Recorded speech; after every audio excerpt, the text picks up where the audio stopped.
भाजपा के वरिष्ठ नेता अरुण चतुर्वेदी को राज्य वित्त आयोग का चेयरमैन बनाया गया। उधर इस नियुक्ति के बाद अरुण चतुर्वेदी के निवास पर बधाई देने वालों का तांता लग गया। साथ ही आवास पर आतिशबाजी करते हुए जश्न मनाया गया है। कार्यकर्ताओं ने मिठाई खिलाकर अरुण को बधाई दी।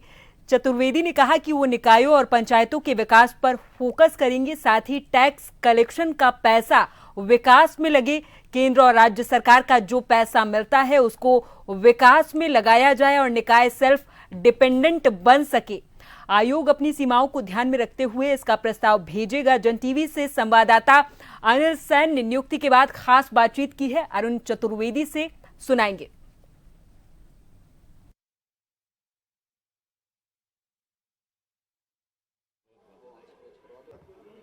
भाजपा के पूर्व प्रदेश अध्यक्ष अरुण चतुर्वेदी को एक बड़ी जिम्मेदारी दी गई है। राज्य वित्त आयोग का चेयरमैन यहां पर बनाया गया है।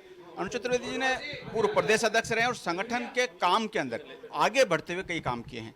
सबसे पहले अरुण चतुर्वेदी जी से जानना चाहेंगे, वित्त आयोग का चेयरमैन, एक बड़ी जिम्मेदारी अरुण जी आपके पास में, किस तरह से देखते हैं? निश्चित रूप से राजस्थान की सरकार, मुख्यमंत्री जी और प्रदेश भारतीय जनता पार्टी, साथ ही भारतीय जनता पार्टी के केंद्रीय नेतृत्व ने जो विश्वास व्यक्त किया उसके लिए मैं उन सबका आभार व्यक्त करता हूँ। एक महत्ता दायित्व राजस्थान की सरकार और पार्टी ने मुझे दिया है।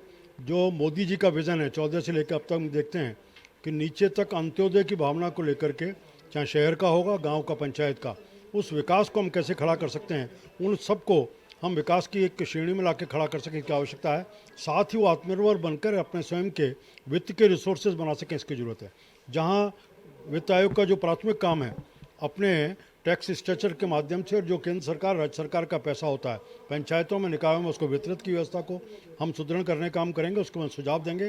साथ ही और बाकी साधन भी कुछ कर सकते हैं कि इसकी सीमाओं को देखते हुए उसके नाते भी सुझाव देने का काम करें। निकाय स्वयंसेवी संस्था तो हैं, लेकिन बजट को लेकर सरकार की ओर देखते रहती हैं। आपके प्रस्ताव में, क्योंकि आप प्रस्ताव तैयार करेंगे तो बजट समय पर मिले, तो क्योंकि एक बड़ी प्रॉब्लम रहती है, और सही सटीक समय पर मिले, इसको लेकर कुछ कवायद होगी? देखिए, 74वें संविधान संशोधन में जब चुंगी राजस्थान में खत्म हुई, देश भर में, दोनों को देखेंगे तब ध्यान आया था कि पंचायतों को केंद्र सरकार ने अपनी तरफ से भी कुछ एसएफसी का फंड था जो सीधा उनको पहुंचाने की बात की, उसको हम सुनिश्चित करने का, और समय पर आ भी जाए और उन तक पहुंच जाए, कुछ है। दूसरा, जो चुंगी समाप्त की थी तो सब निकायों का एक स्वैप का सीलिंग तय किया था कि उनकी उस समय की आय के आधार पर, लेकिन आज हम देखते हैं तो 85 से 95 से लेकर के अब तक बहुत सारा पानी आगे निकला है, बहुत सारी चीज़ें आगे बढ़ी हैं, तो वो फंड पूरा नहीं रहता। जो टैक्स स्ट्रक्चर है, जो कर मिलते हैं पंचायतों को, निकायों के पास जो कुछ कर आते हैं, उस सब के माध्यम से निकायों का विकास, फिर राजस्थान सरकार अपने रिसोर्सेज से क्या दे सकती है, उसको वितरण के बारे में वित्त आयोग सरकार को देगा। और जो आपने दर्शाया, आवश्यकता इस बात की है सही समय पर पहुंचे और सही जगह पूर्ण रूप से उसका उपयोग हो सके। इसके साथ साथ एक ज़रूरत और है, आज ये कहीं ना कहीं ध्यान में आता है, मैं एक जनप्रतिनिधि रहा हूँ, इस कारण से मुझे ध्यान में आता है, जो आज रिसोर्सेज निकायों के पास हैं वो विकास के लिए पर्याप्त नहीं है। इसलिए क्या इसके वित्त आयोग की सीमा में अनुमति देंगे, उसका परीक्षण करने के बाद इस पर भी सुझाव देंगे कि पंचायत राज और नगर निकाय, उनको हम कैसे आत्मनिर्भर बना सकते हैं, अपने स्वयं के कुछ आय के साधन खड़े करें, इसके माध्यम से अपने क्षेत्र का विकास हो सुनिश्चित कर सकें। निकाय की ओर अमित छाप रहे, पंचायतों की अगर खासतौर से वो सशक्त बन पड़ रही है, आपके प्रस्ताव में अरुण चतुर्वेदी जी का जो विजन है वो कहाँ से झलकेगा? ये तो एक बार रिपोर्ट आने के बाद, क्यों मैं अभी प्रारंभिक बात कर रहा हूँ, मेरे लिए एक नया क्षेत्र है।